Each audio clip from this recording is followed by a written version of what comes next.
Hello दोस्तों।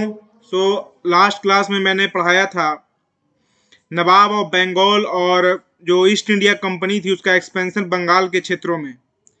आज हम यहाँ पे उसी चैप्टर से जितने भी एमसीक्यू जो अलग अलग एग्जाम में आए हुए हैं, यूपीएससी में या बीपीएससी में या यूपीपीसीएस में या मध्य प्रदेश पीसीएस में या सीजीएल में या जितने भी एग्जाम हैं गवर्नमेंट जॉब, उनमें जो जो भी सवाल आए हुए हैं उन सारे सवालों को आज हम यहाँ पे डिस्कस करेंगे। तो यहाँ पे पहला सवाल है, where is the battle of Plassey located. जिस जमीन पे बैटल ऑफ पलासी लड़ी गई थी वो कहाँ है, तो वो वेस्ट बंगाल में है। पहले का आंसर है, उत्तर है डी। भारत में अंग्रेजी ईस्ट इंडिया कंपनी का पहली निर्णायक सैन्य सफलता द्वारा चिन्हित है। मतलब कौन सी ऐसी लड़ाई थी जिस लड़ाई के बाद ये फिक्स हो गया था कि ईस्ट इंडिया कंपनी जो है डिसाइसिव मिलिट्री सक्सेस मींस उसके बाद अब कोई भी भारत में अंग्रेजों के सामने टिकने वाला नहीं था। दिल्ली का पूरा जो मतलब कि दरवाजा था वो खुला था इनके लिए। तो वो थी battle of Buxar. Battle of Buxar के बाद एक बहुत ही डिसाइसिव विक्ट्री थी अंग्रेजों के लिए। ठीक है। The battle of Plassey was fought in the year. Battle of Plassey कब लड़ा गया था, तो इसका आंसर हो जाएगा तीसरे का बी, 1757 में। याद रखिएगा 1857 में हमारी पहली क्रांति हुई थी और उससे ठीक 100 साल पहले जो है बैटल ऑफ प्लासी लड़ी गई थी। और बैटल ऑफ प्लासी लड़ा गया था सिराजुद्दौला और अंग्रेजों के बीच में। ठीक है। चौथा क्वेश्चन है यहाँ पे, whom did Clive appoint the deputy Diwan of Murshidabad after the treaty of Allahabad. यहाँ पे क्वेश्चन पूछा जा रहा है किसको डिप्टी दीवान जो है यहाँ पे बनाया गया था। तो यहाँ पे जो डिप्टी दीवान बनाया गया था मोहम्मद रजा खान को, मोहम्मद रजा खान को बनाया गया था deputy Diwan. Who among the following was the last governor of Bengal appointed by the Mughal emperor? निम्नलिखित में से कौन मुगल सम्राट द्वारा नियुक्त बंगाल का अंतिम गवर्नर था? तो इसका आंसर हो जाएगा पांचवें का बी, मुर्शीद कुली खां। ये मुर्शीद कुली खां जो था ये अंतिम गवर्नर था जो मुगलों के द्वारा अपॉइंट किया गया था। which of the following war began consolidation of the British supremacy over India? निम्नलिखित में से किस युद्ध ने भारत पर ब्रिटिश सर्वोच्चता का समेकन शुरू किया? मतलब कौन सी वो लड़ाई थी जिसने ब्रिटिश सुप्रीमेसी, मतलब भारत में जो है ब्रिटिश ही अव्वल हैं, ठीक है, बाकी जितने भी मतलब कि वहां पे राज्य थे उनमें। किस लड़ाई से ये साबित हुआ? तो ये हुआ था battle of Plassey. Battle of Plassey जो था, देखिए इसमें बेईमानी और ट्रेचरी से इस लड़ाई को जीता गया था, क्योंकि जो सिराजुद्दौला के जितने भी सेनापति थे, जाफर हो या जो भी उसके क्लोज लोग थे, घसीटी बेगम, राय दुर्लभ, सब मिलके इन्होंने जो है अंग्रेजों के साथ मिल गए थे और मिलके इन्होंने सिराजुद्दौला को हराया था। तो इसीलिए इस लड़ाई के बाद एक ब्रिटिश की जो सुप्रीमेसी थी, जो भारत के सबसे एक मतलब अमीर प्रदेश बंगाल में वो मतलब जीत गए। लेकिन बैटल ऑफ बक्सर जो था एक कंप्लीट मिलिट्री डोमिनेंस जिसको बोला जाता है वो अंग्रेजों का था भारत में। तो इसका आंसर बी हो जाएगा। आइए देखते हैं अगला question. Sirajuddaulah was defeated by Lord Clive in the battle of. Sirajuddaulah को लॉर्ड क्लाइव ने किस युद्ध में हराया था? तो प्लासी की लड़ाई में सिराजुद्दौला को हराया गया था। Who was the founder of the British empire in India? British empire जो था, ब्रिटिश साम्राज्य का संस्थापक कौन था भारत में? तो भारत में ब्रिटिश साम्राज्य का जो संस्थापक था वो था रॉबर्ट क्लाइव। रॉबर्ट क्लाइव, इसी ने पहली जो है विक्ट्री दिलाई थी प्लासी की लड़ाई में। और यही जो था मतलब कि माने भारत में मतलब इसको इसने मतलब कि भारत में अंग्रेजी सत्ता का इसने नींव रखी थी। Who among the following has been called as a heaven born general? किसे हेवन बोर्न जनरल कहा जाता है? तो 9वें का आंसर है यहाँ पे क्लाइव। क्लाइव को ही कहा जाता है हेवन बॉर्न जनरल। और ये किसने कहा था? ये कहा था विलियम पिट ने। विलियम पिट ने कहा था कि क्लाइव जो है हेवन बॉर्न जनरल है। 10वां क्वेश्चन आइए, which of the following who transfer the capital from Murshidabad to Munger? किसने कैपिटल को मुर्शिदाबाद से मुंगेर ट्रांसफर किया था? तो 10वें का आंसर है मीर कासिम। आपको पता ही है मीर जाफर के बाद मीर कासिम आया था। और मीर कासिम जो था वो इंडिपेंडेंटली डिसीजन लेने लगा था, वो अंग्रेजों की बात को सुन नहीं रहा था। ठीक है, तो उसने क्या किया था कि मुर्शिदाबाद से अपने कैपिटल को मुंगेर शिफ्ट कर लिया था। अगला क्वेश्चन आइए, विच battle establish British supremacy in India, किस लड़ाई ने भारत में ब्रिटिश वर्चस्व स्थापित किया? तो मैंने भी इसके बारे में बताया ही था, बैटल ऑफ बक्सर। तो 11वें का आंसर हो जाएगा ए, बैटल ऑफ बक्सर ने स्थापित किया था। और ये कब लड़ा गया था? 22 अक्टूबर 1764 को। और किसके किसके बीच में लड़ा गया था? मीर कासिम सुजाउद्दौला अवध के नवाब थे, और शाह आलम टू, और ये सब थे, एक साइड से इंग्लिश थे इस लड़ाई में, बैटल ऑफ बक्सर। इसी और यहाँ पे जो नेतृत्व कर रहा था वो था Hector Munro.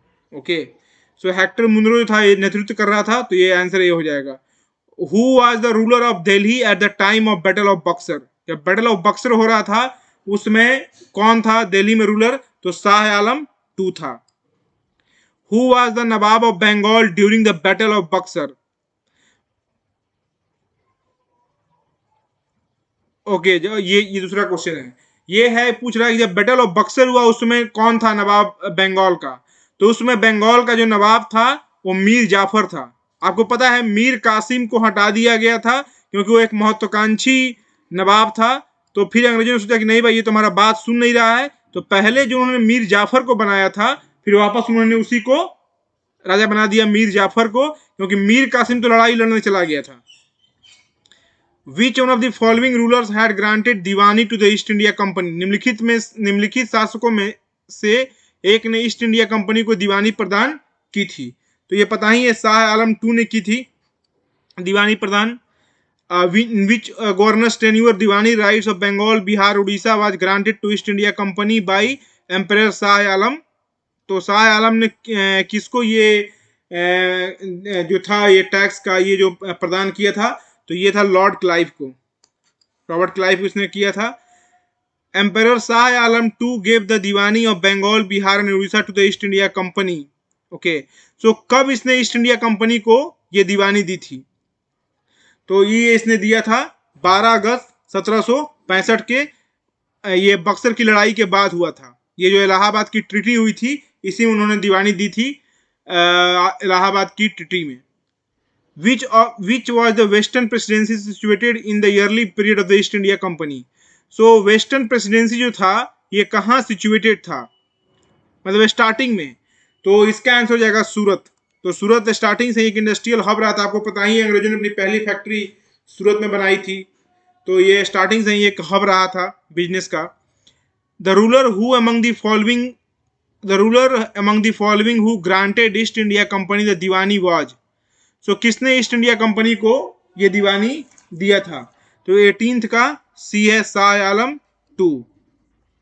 Which hill tribe did the British first come into the contact with after the grant of Diwani in the year 1765? सो कौन से जनजातियों के संपर्क में आए थे? तो खासी थे, खासी जनजातियों के संपर्क में वो आए थे। और ये तीरथ सिंह के नेतृत्व में पूरा रिवोल्ट हुआ था। तीरथ सिंह के नेतृत्व में ये खासी जनजातियों ने विद्रोह किया था। विच of the following pair is correctly matched? The battle of Buxar, नहीं ये तो गलत है, क्लाइव और जाफर के बीच में नहीं हुआ था। Battle of Wandiwash, the French versus East India company, ये सही है, यही सही आंसर है। नहीं, ये भी गलत है और ये भी गलत है। ठीक है, तो इसमें से बी ही सही आंसर है। Who granted the Deewani of Bengal to the East India Company in 1765? So किसने दिया था दीवानी? तो मुगल सम्राट ने दिया था, मुगल सम्राट ने दिया था दीवानी। वही बक्सर की लड़ाई के बाद जो इलाहाबाद का ट्रीटी हुआ था उसमें दीवानी राइट्स को दिया था। Which of the following is a correct chronological order of the battles fought in the 18th century? निम्नलिखित में से कौन सी 18वीं शताब्दी में भारत में लड़ी गई लड़ाइयों का सही कालानुक्रम है, बताइए। तो बैटल ऑफ वेंडी वॉस जो है ये हुआ था 1760 में, ठीक है, जिसमें और बैटल ऑफ बक्सर तो पता है अंत में हुआ था ये 1764 में, क्योंकि यहाँ पे सफाया हो गया था एलाइड फोर्सेस का, मुगल, बंगाल और अवध का। बैटल ऑफ एम्बूर जो था 1700, बैटल ऑफ प्लासी जो था वो 1757 में हुआ था। ठीक है, तो यस, ये अब इसमें देखना है कौन सा पहले हुआ था इसके अनुक्रम में। तो सबसे पहले जो हुआ था बैटल ऑफ एम्बूर हुआ था। सो एम्बूर को पहले रखेंगे हम, फिर रखेंगे प्लासी को, फिर रखेंगे वांडीवास को, फिर रखेंगे बक्सर को। सो देखिए एम्बूर है यहाँ पे, प्लासी है, वांडीवास है, बक्सर है, तो बी आंसर हो जाएगा। इसका आंसर बी हो जाएगा। बैटल ऑफ एम्बूर ये हो गया। Sirajuddaulah was defeated by the Lord Clive in the battle of. Sirajuddaulah को लॉर्ड क्लाइव ने किस लड़ाई में हराया था? तो प्लासी की लड़ाई में हराया था। ठीक है। In the tenure of which governor general did emperor Shah Alam granted the Diwani of Bengal Bihar and Orissa to the East India company. किस शासक के कार्यकाल में सम्राट शाह आलम ने बंगाल, बिहार, उड़ीसा को ईस्ट इंडिया कंपनी को प्रदान किया? तो ये जो प्रदान किया गया था ये लॉर्ड क्लाइव के टाइम में ही किया गया था। तो इसका आंसर हो जाएगा Robert Clive. Emperor Shah Alam two granted Diwani of Bengal, Bihar, Orissa to the East India company कब दिया गया था? तो 12 अगस्त 1965 को दे दिया गया था। Who among the following resisted the British most in India? तो सबसे ज्यादा ब्रिटिशर्स का विरोध किसने किया? मतलब जो ब्रिटिश के अगेंस्ट में कौन लड़ा था? तो मराठास थे। ये ए आंसर हो जाएगा। मराठा ही सबसे ज्यादा ब्रिटिश के अगेंस्ट लड़े थे। और आपको पता है 3 एंग्लो मराठा वॉर हुए हैं। एंग्लो मराठा वार हुए थे। और पहला जो मराठा वार हुआ था उसमें जो है बहुत बुरी तरीके से जो है अंग्रेज हारे थे, बहुत बुरी तरीके से हारे थे। उसके बाद सालाबाई की संधि हुई थी, सालाबाई की संधि हुई थी। तो आइए नेक्स्ट क्वेश्चन पे आते हैं 27 पे। Who was appointed deputy Diwan of Murshidabad by Robert Clive after the Allahabad treaty? सो किसको डिप्टी दीवान बनाया गया था? क्वेश्चन पहले भी आ चुका है। तो यहाँ पे मोहम्मद रजा खान को बनाया गया था डिप्टी दीवान। ठीक है, बंगाल का। Name the French commander who defeated in the battle of Wandiwash in the 1760? सो यहाँ पे काउंट लेली ये जो था हार गया था बैटल ऑफ वेंडीवॉस में। दोस्तों तो अगला टॉपिक में फिर वीडियो लेके आऊंगा मॉडर्न हिस्ट्री से ही। ठीक है, और रेलवे का एग्जाम चल रहा है तो मैं शायद रेलवे से कुछ क्वेश्चन लिंक करके लाऊंगा। So thank you everyone for joining today session.